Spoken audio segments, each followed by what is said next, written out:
Soy Fernando Díaz Villanueva. Hoy es 19 de febrero de 2025 y esto es La Contracrónica.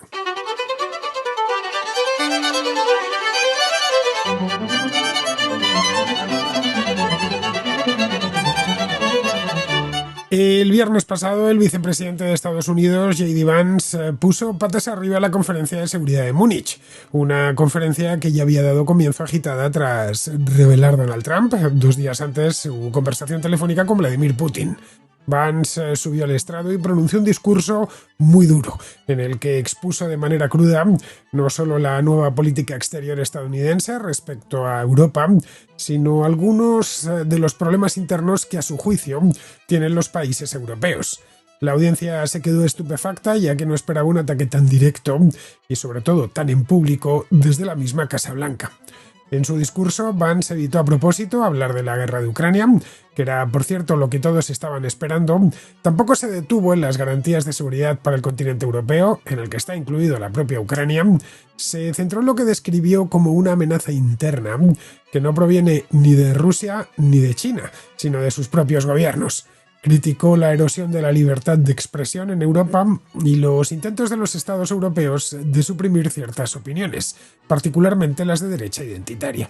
Junto a eso, denunció la ola migratoria y cómo los gobiernos europeos estaban fallando a sus ciudadanos, permitiendo que entren millones de inmigrantes de forma ilegal. Una vez recuperados del shock, las reacciones no se hicieron esperar. En Alemania, donde se celebraba la conferencia, el discurso fue recibido con indignación por parte de casi todos los partidos políticos. Alemania se encuentra en plena campaña electoral y los ánimos están muy sensibles. El ministro de Defensa alemán, Boris Pistorius, calificó las declaraciones de Vance como inaceptables. Para él, cuestionar la democracia europea en esos términos es ofensivo y está fuera de lugar. En Bruselas también sentaron mal las palabras de Vance. Kaja Kallas, la alta representante de la Unión Europea para Asuntos Exteriores, dijo que el discurso pretendía provocar una pelea con los aliados europeos en un momento en el que la unidad es más importante que nunca. A quien sí gustó, y mucho, fue a esos partidos de derecha identitaria a los que Vance defendió. La presidenta de Alternativa por Alemania, Alice Weidel, elogió las palabras de Vance. Se apresuró además a compartir por las redes sociales su apoyo a la crítica de Vance sobre la falta de libertad de expresión y las políticas migratorias. Lo mismo sucedió con otros partidos de derecha identitaria que en toda Europa atraviesan un momento dulce en expectativa de voto. Con idea de dar una respuesta común, Emmanuel Macron había convocado ya en ese momento una reunión urgente de líderes europeos en París para este mismo lunes. Esta cumbre, informal e improvisada, se celebró en el Palacio del Elíseo y reunió a los jefes de gobierno de Alemania, Italia, España, Polonia, Dinamarca, los Países Bajos, el Reino Unido y la presidenta de la Comisión Europea. La agenda tenía un solo punto: discutir sobre el papel de Europa en las negociaciones de paz sobre Ucrania y fijar una postura común. Junto a eso, debatieron formas de incrementar la autonomía europea en materia de defensa y una propuesta de despliegue de una fuerza de paz europea en Ucrania, una vez que se haya alcanzado un armisticio. Esto permitiría a las potencias europeas sentarse en la mesa de negociaciones. Pero todo se quedó en mera palabrería hueca, porque lo único cierto es que Europa está tan dividida como de costumbre. No se ponen de acuerdo ni en lo que tienen que aumentar el presupuesto de defensa, ni en cómo responder a Estados Unidos, ni en si deben enviar tropas a Ucrania. Franceses y británicos son partidarios, el resto reticentes.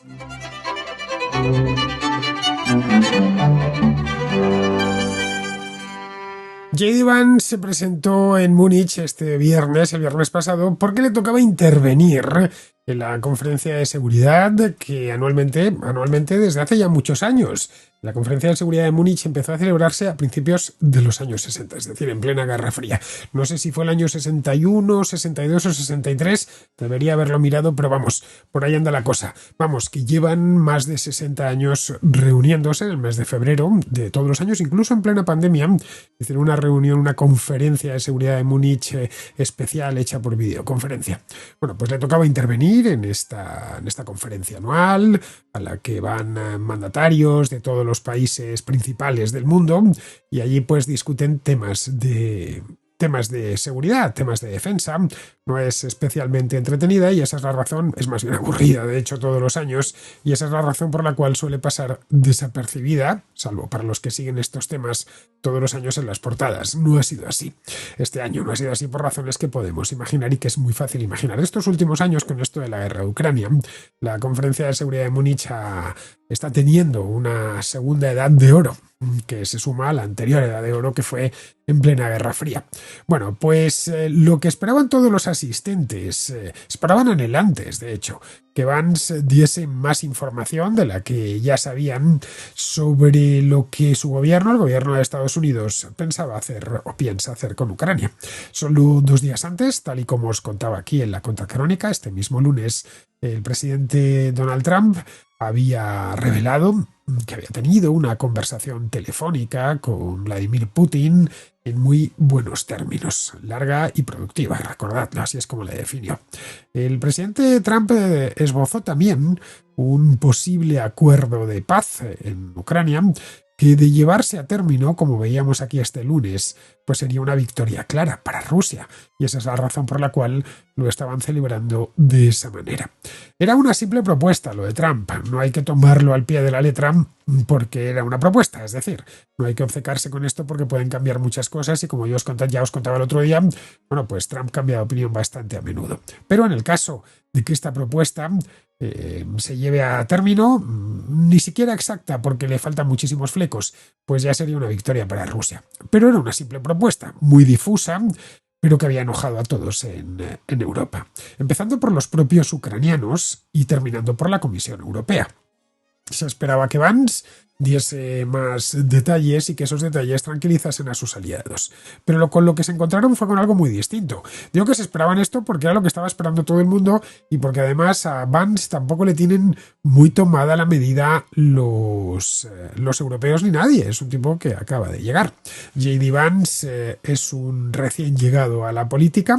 Hace unos años se hizo relativamente famoso, al menos entre los que somos aficionados a la lectura, por haber escrito un libro superventas, que se tradujo al español. Aquí en España, o en el mercado de habla hispana, lo publica, de hecho lo tenéis disponible, es más, menudo regalo le han hecho a Deusto, le hizo a Deusto, a la editorial Deusto, que pertenece a Planeta, le hizo Trump el verano pasado, cuando lo nombró su compañero de fórmula.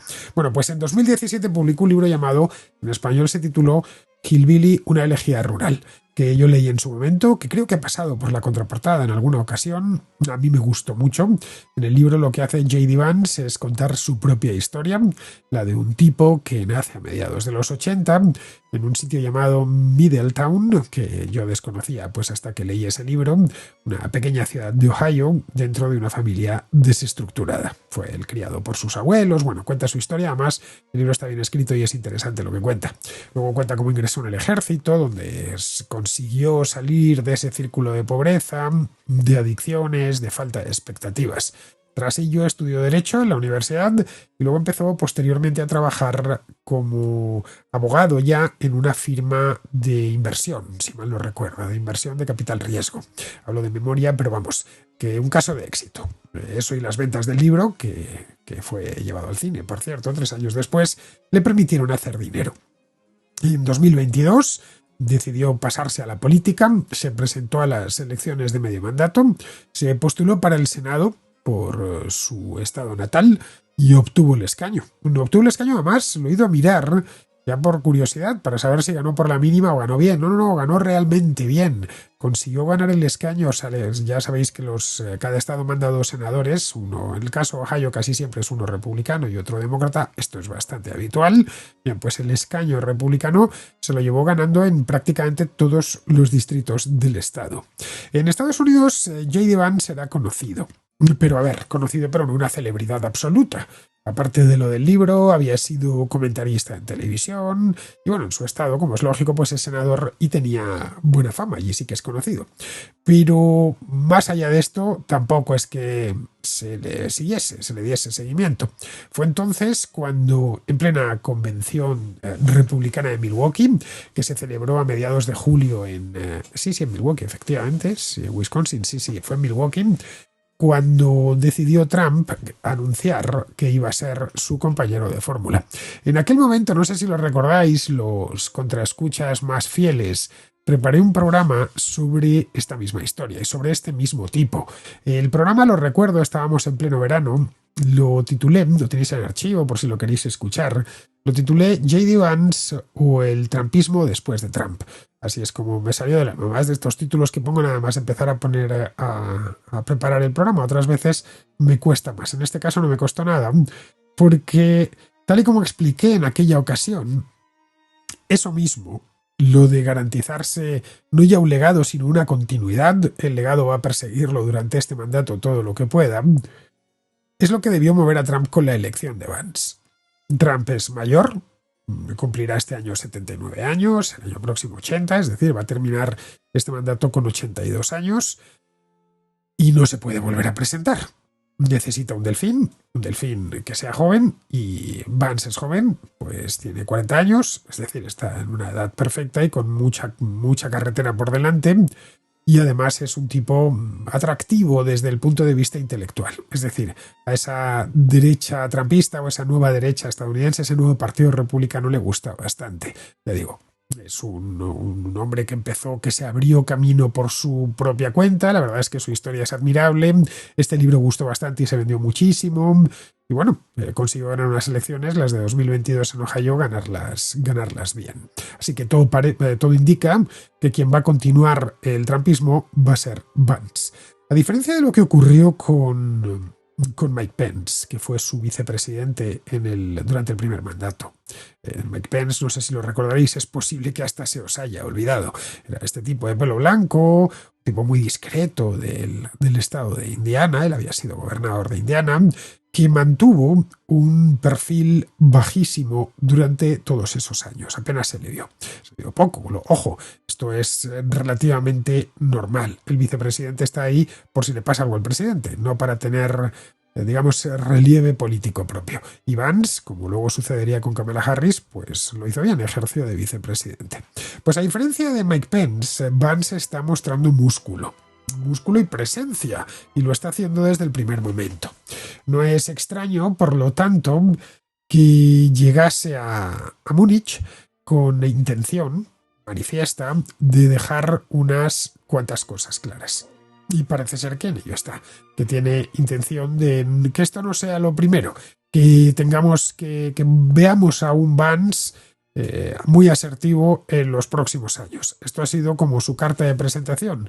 Ha llegado a los líderes europeos y les ha dejado una tarjeta de visita encima de la mesa que no solo han recibido los líderes europeos, sino que recibirán también, o han recibido por delegación, los líderes de todo el mundo. Mucho cuidado con que sí, que tiene claro lo que quieren, que Trump confía en él, es muy cercano y nos puede venir y le sobra la energía porque es un hombre joven.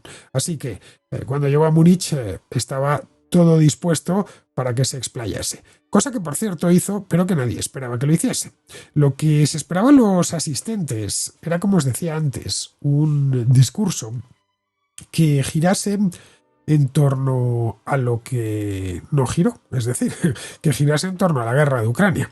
Recordemos de cualquier manera, a ver, tampoco vamos a pensar que esta gente es tonta y que no sabe de nada y bueno, en fin, no, esta conferencia, la conferencia de seguridad de Múnich, pues lo dice el nombre de la conferencia, es una conferencia de seguridad, se habla de seguridad, no de asuntos internos de los países, no es una conferencia concebida para que se presente ahí un presidente, un primer ministro, un vicepresidente y abronque a todos los presentes o a una parte de los presentes porque no le gusta el sistema político que hay en su país. No está pensado para eso, ni mucho menos. Pero bueno, eso mismo es lo que Vance hizo, enlazando una cosa con la otra. Es decir, el problema de Ucrania, y ya que está pasando esto en Ucrania, esto me sirve para hablaros de unas cuantas cosas más que sobre lo que terminó hablando. Vino a decir que Europa tiene por delante un montón de desafíos, pero que la crisis que atraviesa el continente ahora mismo la han creado los propios europeos. Básicamente, por resumirlo mucho, entiendo que habréis, los interesados en este tema, habréis escuchado, habréis visto el discurso completo, tampoco es muy largo. Vamos, lo dijo, por resumirlo mucho, lo que dijo es eso. A partir de ahí ya empezó a enumerar un montón de quejas sobre cómo los gobiernos, las autoridades de países como el Reino Unido, como Alemania, como Suecia, tratan ciertas opiniones políticas. Vino a decir que se perseguían opiniones disidentes en las redes sociales. Pero solo cierto tipo de opiniones disidentes, no todas. Concretamente las opiniones más escoradas hacia la derecha identitaria. Y que eso pues no era de recibo, y no solo no era de recibo, sino que además no es democrático. En una democracia, según Vance, debe respetarse la libertad de expresión en toda su amplitud. Y eso mismo es lo que denunciaba no está sucediendo en la Europa actual.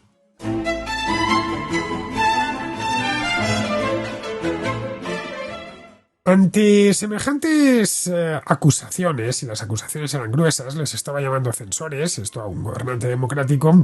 A ver, le llamas censor a Nicolás Maduro y le da igual.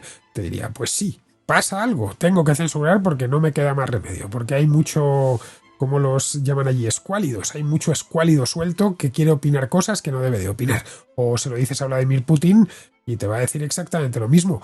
Pues sí, efectivamente, yo censuro porque hay mucho agente de la CIA por ahí suelto y te lo tengo que censurar, pero que se lo diga, claro, al canciller de Alemania, que se lo diga al primer ministro británico o al presidente de Francia, que se precia en estos países de respetar, de vivir en democracias ejemplares y de respetar la libertad de expresión, pues ofende. Y es lo que pasó. La audiencia se calentó y empezaron algunos a removerse en los asientos. El ministro de Defensa alemán, que es todavía Boris Pistorius, llegó incluso a interrumpir a Vance en voz alta, con un sonorísimo no, no, le decía, desde lejos. Algo que, vamos, creo yo que esto no se había visto nunca en esta conferencia, que como os decía antes, es una conferencia que suele ser aburrida, y los ponentes pues más aburridos aún. Que Pistorius se enfadase tiene cierta lógica. No vamos a culparle tampoco. El país se encuentra en plena campaña electoral, las elecciones serán el próximo domingo, y eso de que venga nada menos que el presidente o el vicepresidente, perdón, de los Estados Unidos a hablar de política, a leerte la cartilla en público, en directo, por televisión y hablar de política interna, pues le sentó especialmente mal, lo cual tiene lógica. Porque Vance no se limitó a decir que se reprimía en Europa la disidencia. Fue algo más lejos y denunció que en Europa están tan normalizados los cordones sanitarios con ciertos partidos que eso ya de por sí habla de la poca calidad de las democracias europeas. Para quien no lo sepa, en España sabemos perfectamente lo que es, pero este programa se escucha mucho en América. Un cordón sanitario, no sé si lo llamarán así en países como Argentina, Perú, México, Panamá o Colombia. En España un cordón sanitario, y lo hemos tomado del francés, además, un cordón sanitario pues son acuerdos de todos los partidos del arco parlamentario para no pactar bajo ningún concepto con un partido concreto. El cordón sanitario siempre se hace hacia la derecha. Esto es así en Francia con la Agrupación Nacional o en Alemania con la AfD, con Alternativa por Alemania. Por si lo de los cordones sanitarios era poco, Vance echó algo más de vinagre sobre la herida, una herida que ya estaba abierta, y habló de inmigración. Va de retro. Este es el tema principal, por no decir el tema. El tema principal del debate hoy en Europa gira en torno a la inmigración. Como hace, qué sé yo, 15 años giraba en torno a los bancos, bueno, pues hoy gira en torno a la inmigración. Desde luego es el que más polémica levanta. Da igual el país que miremos, da igual que miremos a Alemania, a Dinamarca, al Reino Unido, a Irlanda, a los Países Bajos, a Bélgica, a Francia, a España o a Italia. Todo el mundo, o buena parte de la opinión pública, está muy preocupada por la inmigración. Ahí la crónica de sucesos corrió en auxilio de Vance, porque solo un día antes de su discurso, el discurso fue el día 14, bueno, pues esto sucedió el día 13, hubo un atropello en Múnich. Un inmigrante afgano, a quien habían bueno, llevaba bastantes años, según pude leer después. Yo pensé que había entrado hace poco, llevaba como desde el año 2015 o 2016, pero le habían negado el asilo político. Aun con todas, seguía viviendo en Alemania. Bueno, pues este migrante afgano la emprendió contra una multitud congregada en la calle, en el centro de Múnich, concretamente en un mitin de un sindicato, el Sindicato Verdi. Hubo 2 víctimas mortales y algo así como 30 o 40 heridos.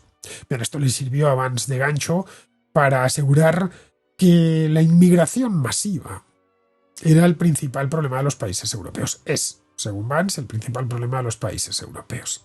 Vino a decir, y esto es casi textual, que ningún votante europeo había votado, había ido a las urnas para abrir las puertas de par en par a los millones de inmigrantes ilegales, económicos que han entrado. A eso añadió que los mandatarios europeos habían permitido la inmigración sin control a pesar de de la negativa, de la oposición de la mayor parte de los votantes. A modo de remate, Vance criticó a los organizadores de la conferencia. Por si faltaba alguien por ofender, pues ya fue por los organizadores. Por impedir ponentes de izquierda extrema y derecha extrema en estos mismos debates. Les dijo que, bueno, que en lugar de aceptar opiniones distintas, pues lo que estaban haciendo era reprimiendo las opiniones disidentes, con el pretexto de luchar contra la desinformación, tal y como hizo en su día la Unión Soviética, la URSS. A ver, la comparación personalmente creo que no era del todo acertada, ya que en la Unión Soviética no es que reprimiesen las opiniones disidentes, es que solo podía opinar el Partido Comunista y no había más, todo lo demás era ilegal, simplemente. No sé, hubiera sido como si comparáselo con lo que sucede en muchas universidades estadounidenses. Eso hubiera sido bastante mejor que lo comparase con eso. Porque oficialmente es legal decir esto, aunque luego en tal universidad no te dejan decirlo. En las universidades estadounidenses, ya sabéis, allá donde la corrección política, las cancelaciones, las turbias estudiantiles, muchas veces con la connivencia de las autoridades académicas, han cercenado cualquier debate que se salga de los postulados posmodernos que esas turbas y sus profesores defienden. El conocido como virus woke no es de origen europeo. En Europa lo hemos importado de Estados Unidos. Lo mismo se puede decir del ecologismo radical o del decrecentismo. Quienes censuraban opiniones en el antiguo Twitter no eran los gobiernos europeos, sino una empresa de California, muy estadounidense, entregada al Partido Demócrata. Quien censura las emisiones de radio y televisión en Estados Unidos por obscenidad o por indecencia es la Comisión Federal de las Telecomunicaciones, no los gobiernos europeos. En el ranking de libertad de prensa, Estados Unidos está por debajo de prácticamente todos los países europeos. En 2024, el año pasado, se situaba en el puesto número 55, entre Gabón y Belice. Lo he ido a mirar el informe de Reporteros Sin Fronteras. Alemania está en el puesto 10. Francia en el 21, el Reino Unido en el 23, España en el 30. De modo que estas recomendaciones sobre lo buena que es la libertad de expresión, algo que siempre es bienvenido, yo soy un gran partidario de la libertad de expresión y la ejerzo, bien, pues estas recomendaciones deberían aplicársela ellos antes de venir a dar lecciones al lugar con mayor libertad de prensa del mundo. Pero bueno, el hecho es que el discurso de Vance partió a Europa en dos, especialmente a Alemania, que, como os decía antes, se encuentra a solo unos días de unas elecciones federales las que se espera un vuelco político. Esto es indiscutible. Os contaba la semana pasada, en el programa del jueves, que estas elecciones seguramente las gane Friedrich Merz de la CDU, pero que no obtendrá mayoría absoluta. O sea, está complicada. Así que necesitará pactar. Y está en el aire si lo hará con AfD o reeditará la gran coalición de Merkel. A Alice Weidel el discurso de Vance le pareció excelente. Alice Weidel es la copresidenta de AfD.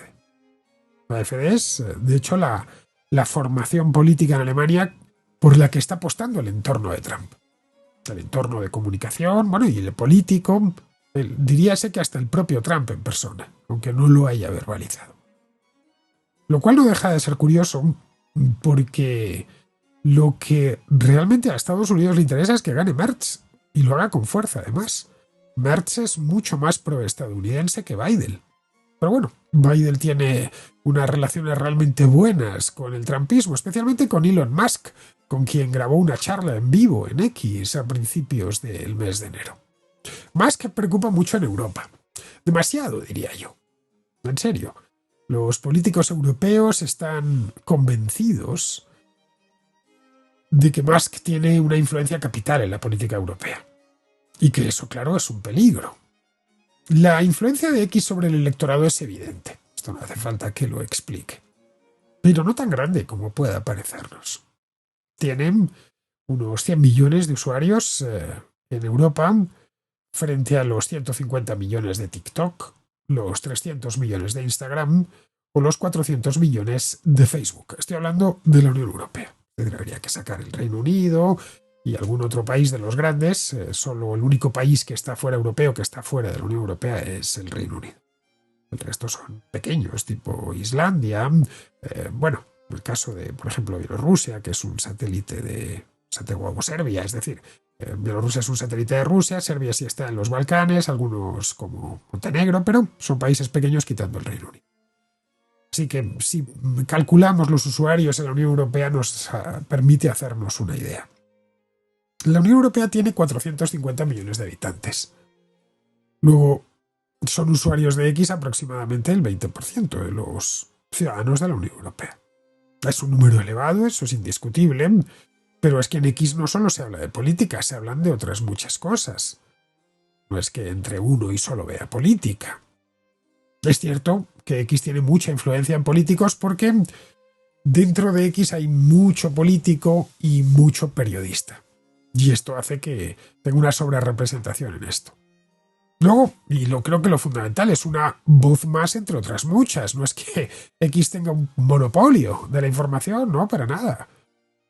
Como decía Vance, y en esto creo que tiene mucha razón, si hemos sobrevivido a varios años de regañinas de Greta Thunberg, pues creo yo que sobreviviremos seguro a los basados que hacen activismo en X. Lo de Vance, de cualquier modo, ha sido un temporal anunciado con tiempo de sobra. Con tiempo de sobra para que en Europa se hubiesen preparado. Cosa que no han hecho, por cierto. Dejando a un lado lo de la libertad de expresión, aquí quien esté libre de pecado que tire la primera piedra, lo que sucedió la semana pasada en Múnich no es más que un aviso para que Europa se tome de una vez en serio una serie de asuntos que ha estado o ignorando o postergando durante demasiado tiempo, como si no fuesen con ellos. Empecemos, por ejemplo, por la guerra de Ucrania. Se trata, hemos hablado muchas veces, del mayor conflicto bélico en suelo europeo desde 1945. No el único, ya tenemos ahí las guerras de los Balcanes, pero sí a estas alturas el mayor. Y los líderes de Europa pues reconocen desde el año 2022 lo que está en juego allí, para su seguridad. Pero reconocer una cosa no significa que hayas hecho algo para enfrentarla, o digamos ya corregirla. Un fumador empedernido puede reconocer abiertamente que fuma mucho y que tiene un problema con el tabaco, y que debería dejarlo. Pero lo dice con un pitillo en la comisura de los labios. Lo mismo sucede con Europa y su relación con la defensa. Trump quiere poner fin a la guerra, dejando a Europa a un lado. Esto es lo que vimos el lunes. Es toda una bofetada a sus aliados, cuya seguridad, pues se ve amenazada por las ambiciones de Putin. Simple. Pero demasiados gobiernos europeos, especialmente los de los países grandes tipo Alemania, Francia, Italia, España o el Reino Unido, han sido demasiado lentos, demasiado tacaños a la hora de prestar apoyo a Ucrania, ya sea por falta de convicción, porque hablar es gratis, hacer no es gratis, o porque tienen otras prioridades de gasto. Entonces, les preocupa mucho lo de Ucrania, pero no tanto como para desviar gasto de otras partidas.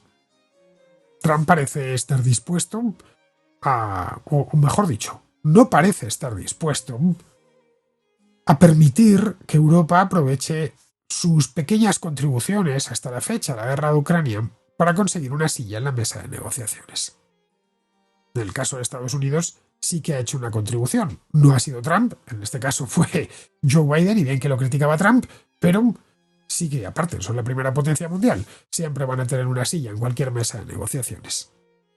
Buena parte de la estrategia de Trump para las conversaciones de paz, que por cierto ya están en curso, empezaron ayer la primera aproximación empezó ayer en Arabia Saudita, es, como ya comenté el otro día, es contraproducente para los intereses de Estados Unidos a largo plazo, incluyendo la insinuación de Hegseth, del secretario de Defensa, de que podrían llegar a un acuerdo con el Kremlin para reducir sustancialmente el número de efectivos estadounidenses en Europa.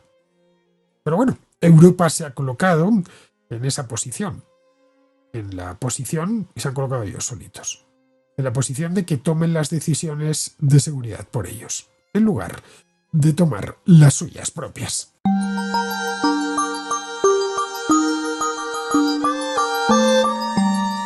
Vivimos en tiempos inciertos, noticias falsas, conspiraciones, secretos que nadie quiere revelar. ¿A quién podemos creer?, nos preguntamos muchos de nosotros. Pues bien, este 20 de febrero Netflix estrena en exclusiva Día Cero, la nueva miniserie que te hará cuestionarlo todo. Está protagonizada por Robert De Niro en su primer gran papel en una serie. Día Cero nos sumerge en una carrera contrarreloj con un expresidente de Estados Unidos que descubre que el país ha sido blanco de un devastador ciberataque para más señas, que ha provocado el caos en todo el país. A partir de aquí, inevitablemente empiezan a surgir las preguntas. ¿Quién está detrás? ¿Es una potencia extranjera? ¿Es un enemigo interno? ¿O es alguien aún más peligroso? Día Cero, la nueva miniserie que te hará dudar de todo. A partir del 20 de febrero en Netflix. Son solo 6 episodios, pero muy intensos, no lo olvidéis. No te la pierdas.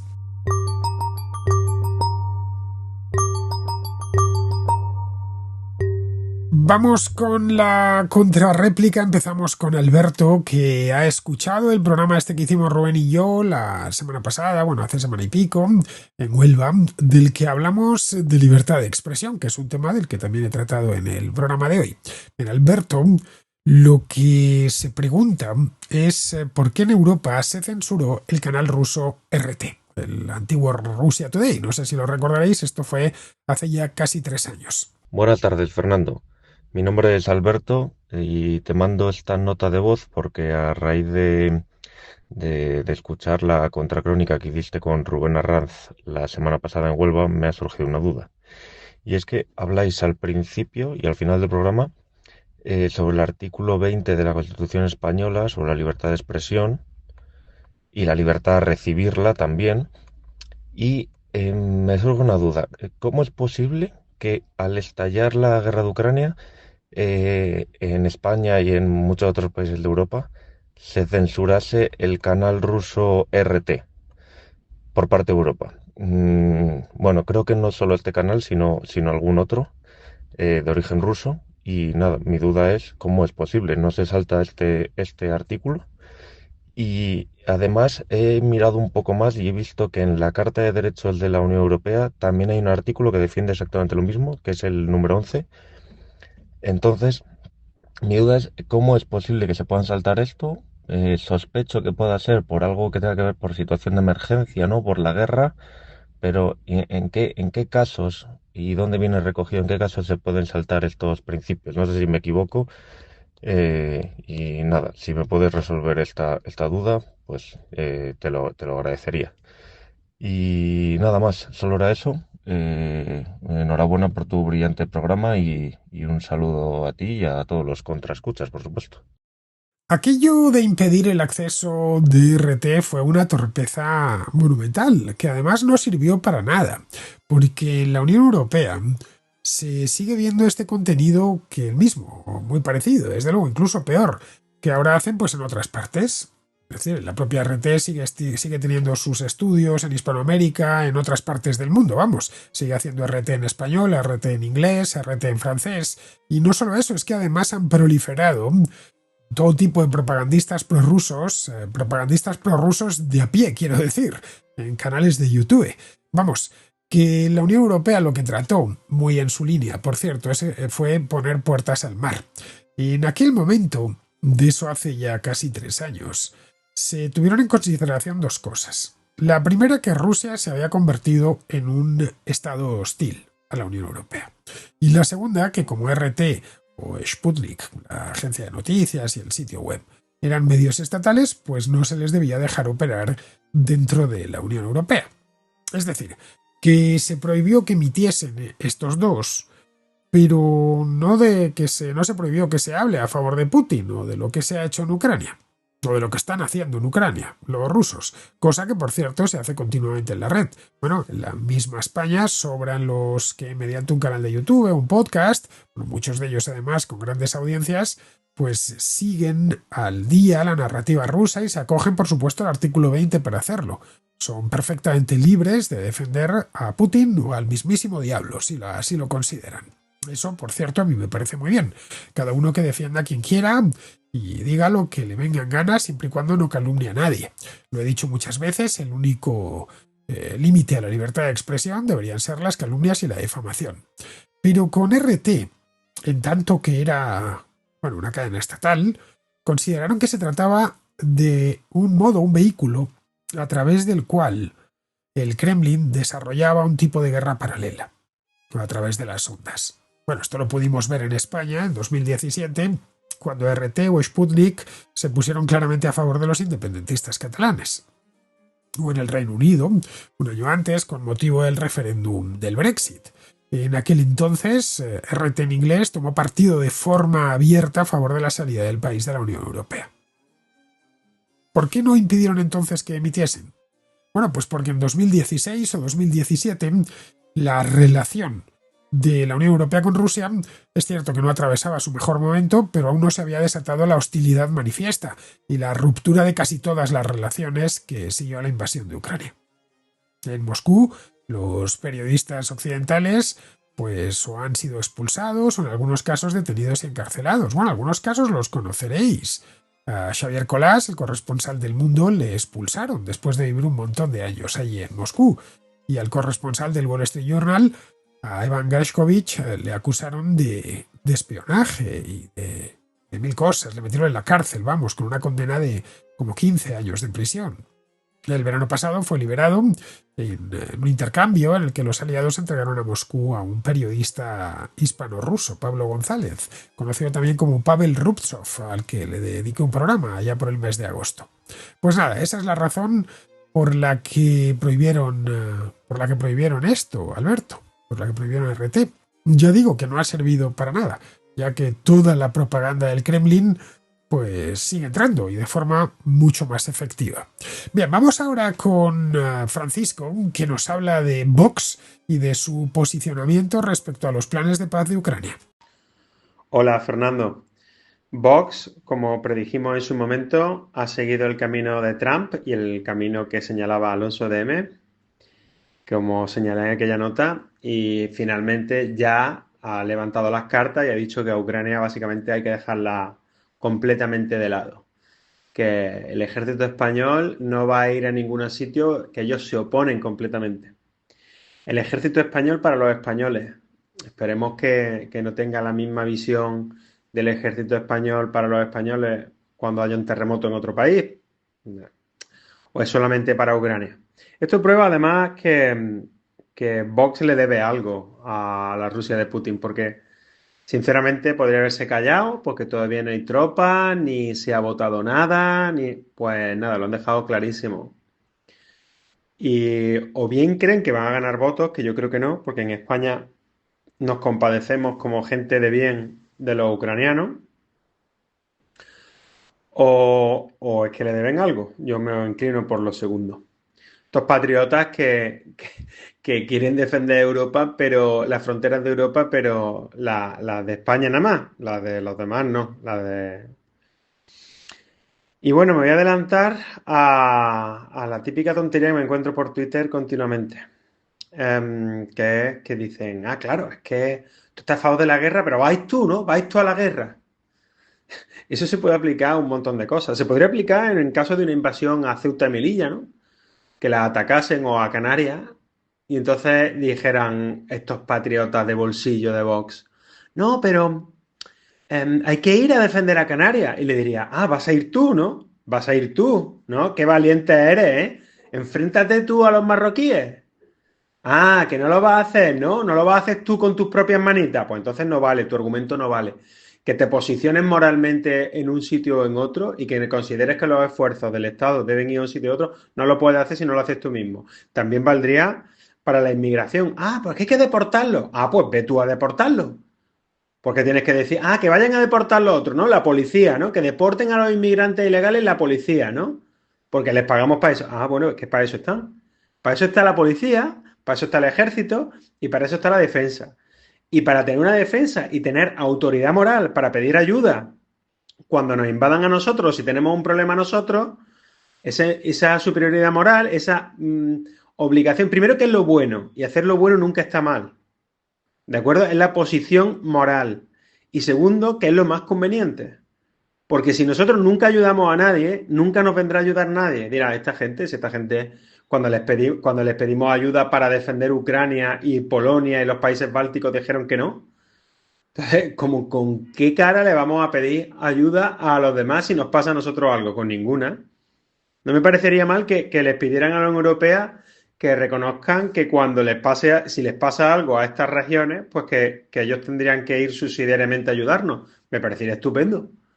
Pero por lo demás, lo que me parece es que Vox son unos lacayos y que además han quedado como unos cobardes, que es lo que en realidad son. Bueno, me enerva bastante. Una disculpa a los contraescuchas y un abrazo fuerte, Fernando. Eso de que te digan que te vayas a combatir a Rusia o al Donbass o algo así, a mí no sé ni cuántas veces me lo han dicho. Es un argumento que los propagandistas del Kremlin, lo que en España conocemos como putinejos para que nos entendamos, repiten continuamente desde el principio de la guerra. Ojo, esto no solo pasa en España. Yo lo he podido ver en redes sociales de la anglosfera. Es decir, dicen exactamente lo mismo con intención de desarmar al oponente con una tontería como esa. Debió ocurrírsele a alguien en Moscú esto y lo repiten una y otra vez. A veces dan ganas de responderles pues que vayan ellos en persona a echar una mano a los rusos que llevan 2 años y pico estancados en la línea de frente avanzando a paso de tortuga. Pero bueno, eso sería entrar en su sinrazón. Ven esto como una pelea de buenos contra malos, como si fuera casi un partido de fútbol. La verdad es que da un poco de pena. Respecto a lo de Vox, a ver, a mí no me extraña. Ese partido, conforme pasa el tiempo, es más y más identitario. Solo tiene ya un punto en la agenda, que es el de la inmigración. De hecho, ayer Santiago Abascal reposteaba un post en X que había colgado su partido con la intervención de su portavoz parlamentaria, de Pepa Millán, se llama, en la que esta mujer decía que se oponen firmemente al envío de tropas a Ucrania y que el ejército está para defender a España de las principales amenazas que tiene. Y ahí es donde salió lo de la inmigración, que si no lo meten, pues les da un ataque. La obligación de las Fuerzas Armadas es efectivamente defender a España. Pero España está dentro de una alianza militar con una cláusula de autodefensa, de defensa mutua, que es el artículo 5 de la OTAN, nada más. Es decir, que está para defender a España, indiscutiblemente, y a cualquiera de sus aliados si fuese necesario. Bien, esto es lo que parece ignorar Pepa Millán, pero bueno, ese es el papel que le dieron para leer. Pero lo mejor de todo es que se han puesto a hiperventilar, sin motivo, porque nadie, absolutamente nadie, ha hablado de mandar tropas a Ucrania hasta que no se llegue a un acuerdo de paz. En ese caso sería, por supuesto, una fuerza de paz como la que se desplegó en Yugoslavia en los años 90. La del Líbano, la que hay en el Sahel y en la que han participado muchísimos soldados españoles. Bueno, eso por no hablar de que hoy por hoy tienes efectivos españoles en medio mundo. Ya en labores de mantenimiento de la paz, ya en calidad de vigilancia aérea, caso del Báltico, caso de Rumanía, ya vigilando las aguas del Océano Índico. La Operación Atalanta, vamos, que tiene un montón de años a sus espaldas. Ya sabéis, el problema de los piratas en el Índico, los piratas somalíes. En esas misiones, los militares españoles las hacen porque, bueno, aparte de defender a España, tienen que participar de los programas de sus aliados, que también es defender a España. Bien, vamos ahora con Dionel, que es de Argentina y que Nos habla del escándalo este que se ha armado con Javier Milei y la criptomoneda esta, Libra. Os lo comentaba así un poco por encima el otro día. Bien, pues Dionel nos explica qué pasó exactamente. Hola Fernando, ¿cómo estás? Quiero mandarte un mensaje para la contracrónica hablando del tema de Milei. Tengo un poco de información porque tengo un amigo que trabaja bastante cerca dentro de lo que es la Casa Rosada. No voy a decir nombres, pero es un puesto más o menos importante. Y básicamente lo que me hizo llegar es que el problema este pasó porque un amigo de Milei, que se llama Mauricio Novelli, es básicamente le hinchó mucho a Milei como para que promocione esta criptomoneda, y Milei directamente, como es un tipo de sangre muy caliente y no piensa demasiado lo que hace y no es consciente de que es el presidente, simplemente la publicitó sin pensarlo dos veces. Eh, Apenas lo publicitó, él tiene dos asesores que son Reidel y Toto Caputo. Lo llamaron para decirle sacarla ya del mercado. Fueron a verlo a Milei y estuvieron 3 horas explicándole por qué esto era básicamente una estafa. Y en el medio, mientras explicaban, pasó lo del rug pull. Y bueno, y después Milei tuvo que salir a pedir disculpas. Eh, lo que demuestra esto básicamente es que Milei es una persona evidentemente que maneja sus redes sociales y no es consciente de que es el presidente. Un presidente jamás debería promocionar a un privado porque de hecho eso es competencia desleal, de la misma forma que si un día sale a decir esta verdulería es espectacular, eso le da una publicidad que no solamente por ser famoso, eh, sí, sino que al ser el presidente institucionalmente siempre tiene gente mirándolo. Entonces estaría usando el aparato del Estado justamente como para promocionar a alguien, lo cual está haciendo indirectamente competencia desleal. Igualmente, ahora mismo están intentando hacer sangre con todo esto, pero yo tengo mis más que serias dudas de si esto va o no a prosperar, porque en términos generales, algo que se muestre lo contrario, todo indicaría que no se que no se enriqueció ilícitamente. Aparte, muy pocos argentinos se vieron afectados por esto, y por definición el que sabía comprar cripto mediante un token de Solana claramente no era su primera vez y sabe perfectamente de qué va esto y sabe más que bien que estas cosas son más que volátiles, así que fueron por su propio riesgo y muy poca gente, muy específica y a lo largo del mundo, no solo en Argentina. Y la inmensa mayoría de la gente no entiende exactamente qué es lo que pasó. Entonces yo no creo que esto vaya a prosperar porque no creo que pueda prosperar algo que realmente nadie entiende. Y además, que esto no es menos importante, Argentina tiene una frase nefasta que se repitió durante muchos años, desde, desde hace 50 años por lo menos, que es la frase de roban pero hacen. Entonces, viviendo en el país del roban pero hacen, no creo que esto vaya a ser un golpe tan fuerte viéndolo a futuro. Bueno, quiero felicitarte por el programa y eso es todo. Muchas gracias. Bueno, la cantidad de gente que compró Libra por aquello que puso Milei en X debió de ser muy pequeña, porque además tampoco es una operación fácil, ¿eh? Pero bueno, la cuestión no es esa, Dionel. La cuestión es que el presidente de Argentina no debe, bajo ningún concepto, hacer promoción de interés comercial alguno. Más allá de cosas muy genéricas, pues, no lo sé, en el caso de Argentina, pues como la carne o el vino de Argentina, que son muy buenos ambos, y que en el caso de del presidente de un país, pues digamos que su promoción la lleva en el sueldo. Fuera de todo esto, debería evitar cualquier tipo de anuncio. Pero como bien has dicho, es de sangre caliente este hombre y se viene arriba con demasiada facilidad. Esperemos que después de esta experiencia tan desagradable lo termine de aprender de una vez. Bien, vamos a terminar, vamos con Pizarro, que nos habla pues de lo que comentábamos ayer, Alberto Sicilia y yo, de qué paz le puede esperar Ucrania. En nuestro bando, el principal sostén ha dicho basta, lo que implica no ganar y aceptar lo perdido. El resto queda arruinado, despoblado y amenazado. No habrá paz. Esto será una capitulación con promesa de futura debacle. Un cordial saludo de Pizarro. Y hasta aquí llega la contracrónica de hoy. Estamos a 19, mañana es día 20 de febrero y estaré aquí de regreso, por supuesto, porque hoy es miércoles, pues mañana será jueves. Al siguiente ya no, al siguiente lo que tendremos es contrahistoria. Muy bien, queridos, hasta mañana.